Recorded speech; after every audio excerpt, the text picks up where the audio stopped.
Okay, breaking news. We have startup of the engines. The Falcon Heavy flight computers have taken control of the countdown. The countdown is underway. It will not be stopped at this point unless Mission Control stops it now. Tom Costello, have they given the go-ahead for launch? So far, we're go. Standing with me is Steve Robinson, four-time shuttle astronaut. He teaches aerospace engineering at UC Davis. And what do you think, Steve? Is this going to go? Yes, I think so. It's very exciting. A brand new rocket launching for the first time. We don't get a chance like this very often. What is the biggest risk right now? The biggest risk, I think, is the structural loads as it goes up through the maximum loading. So if it makes it through the first minute, we're ready to go. All right, Here we're we go. 9 seconds now. Let's watch this happen. 7 seconds. T-minus 5 seconds to launch. There we go. Launch. Wow. Oh, that's bright. You get ready for the noise. Look at that.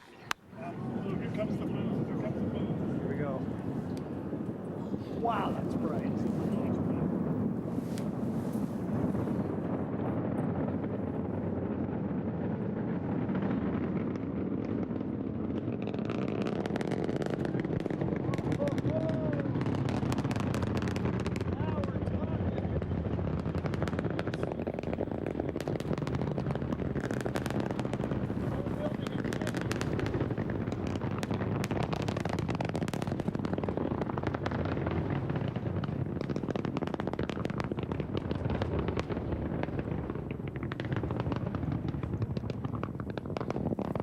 I'll let you know what to expect. We are now coming up to 1 minute in space for this. At 2 minutes and 33 seconds, you'll see the side boosters separate. That is the first sign of success of this mission. If those side boosters separate at 2.33, you'll see that in the top corner of your screen. We're at 1 minute and 4 seconds. Let's listen in and watch to see the first sign of success of the Falcon Heavy. Maximum Q right there, Ali, if you can hear me. Maximum Q, that's the maximum vibrations right now on that vehicle, and it continues to operate perfectly. All right, this is a good sign so far. We need to cross the 2.5 minute mark to see if that first separation occurs, and then 30 seconds later, we'll see the core separate. So we are now 1.5 minutes into this flight, and it has gone off seamlessly. What do we got there on the right, Tom? We got something coming down to Earth. 233, as you mentioned, is the next. We got to watch for those side boosters to separate perfectly. And at 3:07, the core and the second stage separate. Steve Robinson, this looks like it's a perfect day for them. It looks fantastic from right now. You know, I've worked for NASA for 37 years, and I've never seen a large rocket launch for the first time. Very exciting. 30 seconds away for those side rockets. Engine performance is nominal. You know, I've stood here for NBC News as Steve was in a shuttle going up into space, but I don't think I've never felt that much of a rumble here. The whole building was shaking. It was very, very impressive. Nobody knew what to expect. It's never flown before. Yeah, it was absolutely phenomenal. Yeah. So let me give you a sense of what we've got there. This thing is going 5,000 kilometers getting an hour. ready for booster separation. 3 seconds.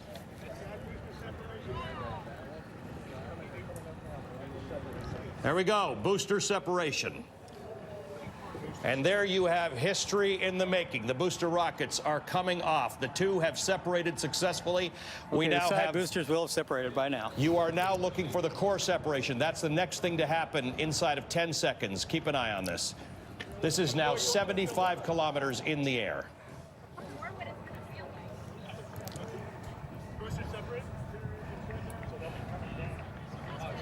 Okay, this is the next those thing. rockets will be back on the ground in 5 minutes.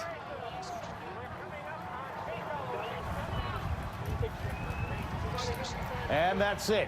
You've got the core separation. There you go. Listen to the screaming in the background. Listen to the cheering. Wow.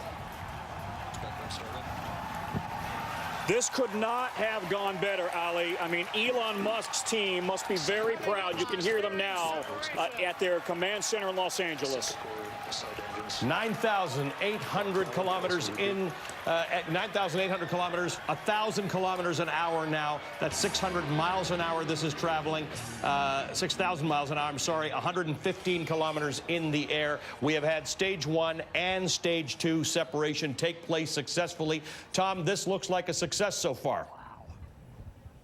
Steve, I don't think it could have gone any better. Do you? Everything down to the money, down to the second, has been right on the money for them. As far as we can tell, we're not looking at the numbers, but you know, the vision really speaks for itself. That rocket lifted up beautifully.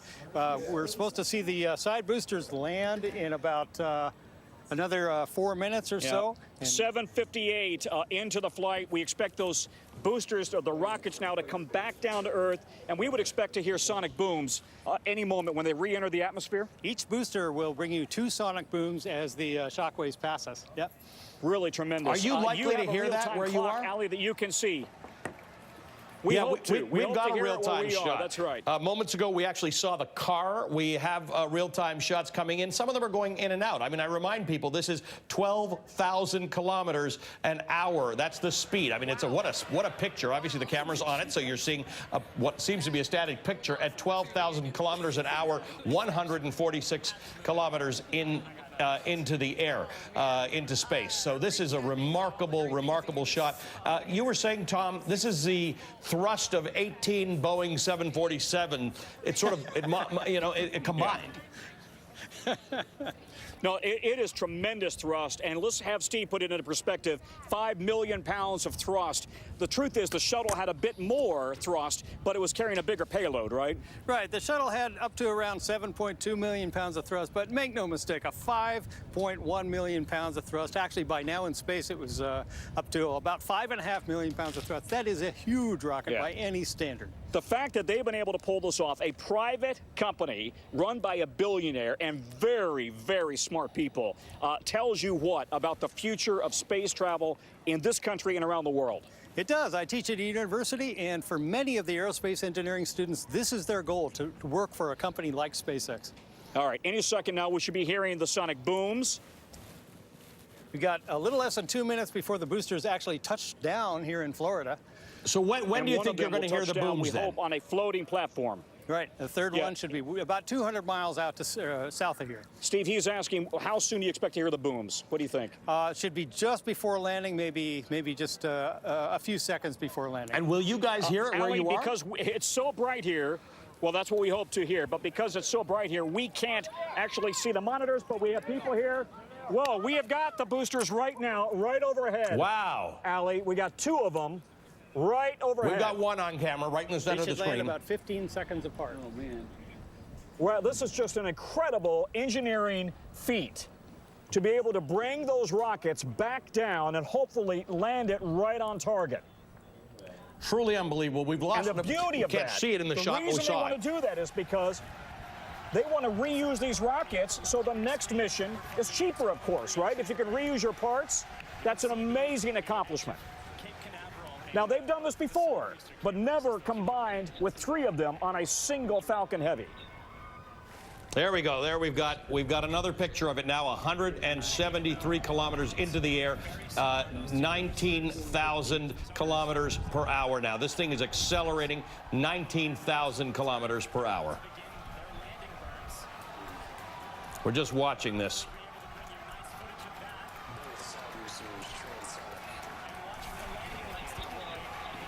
Well, we have not heard the sonic boom. Oh, now we see them coming down perfectly, right.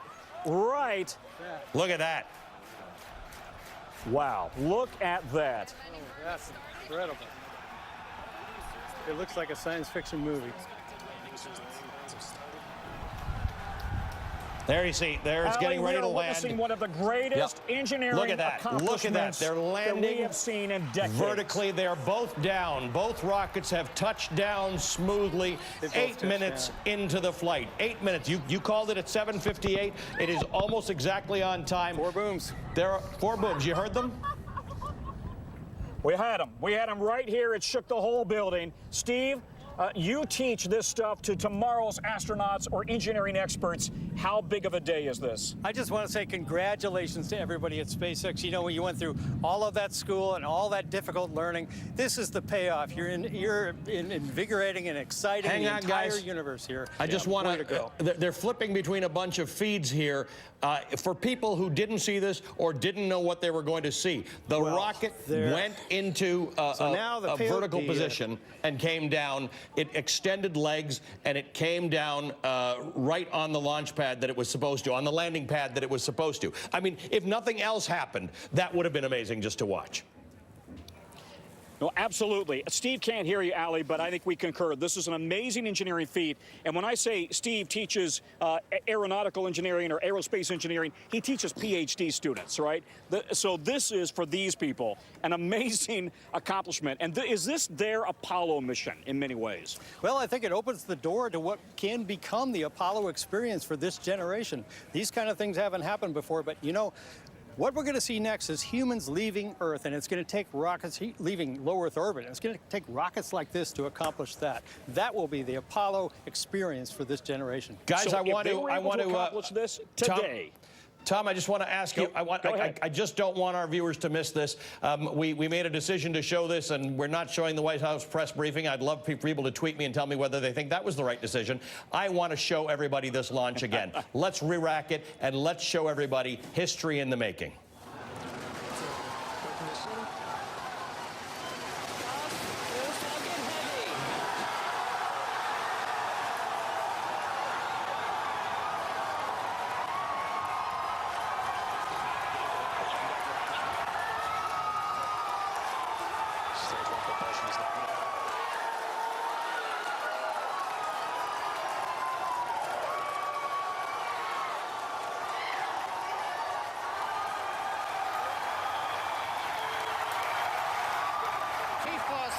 Seconds, if you can hear me over the cheering.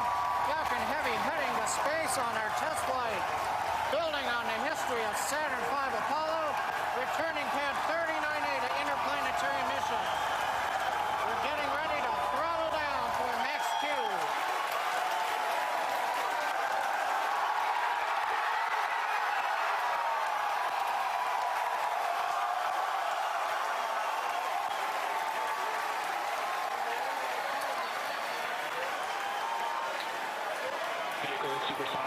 You've heard the call out. Vehicle is supersonic.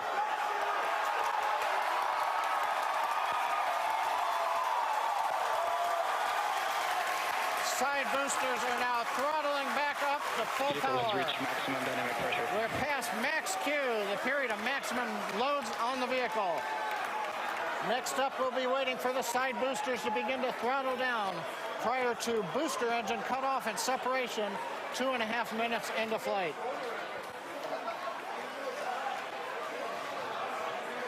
GNC trajectory looks good on the Falcon Heavy. Side boosters, landing legs are deployed. Watch that landing.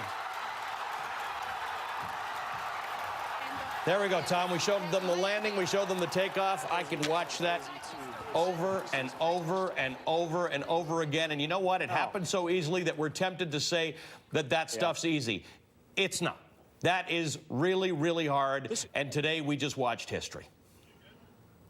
I think you're absolutely right, and I was just going to ask Steve that same question because we had, of course, Elon Musk, to me, downplaying the chances. He said, I think it's 50-50. We could blow it up on the pad. Was he downplaying this because he really was confident and he wanted to lower expectations so it'd be odd, or were the stakes really that high and this was really a gamble? You don't launch a rocket like that with that much riding on it unless you're pretty darn confident you're going to be successful. We still have car horns going off here in the parking lot from the rocket itself and, of course, also from the sonic booms we heard on the backside. And, Steve, for those people who may have missed the first tune-in and have been watching the replay, how would you characterize, quantify, rather, this kind of an engineering accomplishment today? I think it's fantastic. It's huge. It opens the door to a future of many, many other things we can and will do in space. You know, humans have only been going to space for 60 years or so. This is a milestone and a plateau from which we can jump to even further accomplishments. So congratulations, SpaceX. Yeah, absolutely. Hey, Ali, you know, interestingly, we've talked about the fact that it's not carrying human cargo, but it does have precious cargo. It's Elon Musk's personal car. Yep. And interestingly, the cone, I'm going to kind of speak in layman's terms here, the cone of the rocket has opened up. Correct me if I'm wrong, Steve. Sure. Opened up like this, if you can see my hands, and so that his car is now sticking out. It's now the nose headed for the sun. And from time to time, we're Starman actually refers seeing to the images of dummy that. inside the Yep. Tesla. You're seeing the car with the And dummy in the what you front can't seat. hear, only Elon Musk would do this, right? And what you can't hear is a looped recording of David Bowie's A Space Odyssey, Ground Control to Major Tom. So, you know, there is so much rich kind of the stuff that he loves. You know what? Flying in space has got to be Yeah. fun because it's just so hard and so much work and takes so much preparation. There's got to be some fun involved. And, man, I respect that. Guys, thank you, All right, Tom. a heck of a day here, guys. Back Amazing. to you. Thank you for your work. Thanks, Steve, for me. Congratulations to Elon Musk and the folks at SpaceX. You know, sometimes there's so much crap out there that it makes you lose hope. So I'm going to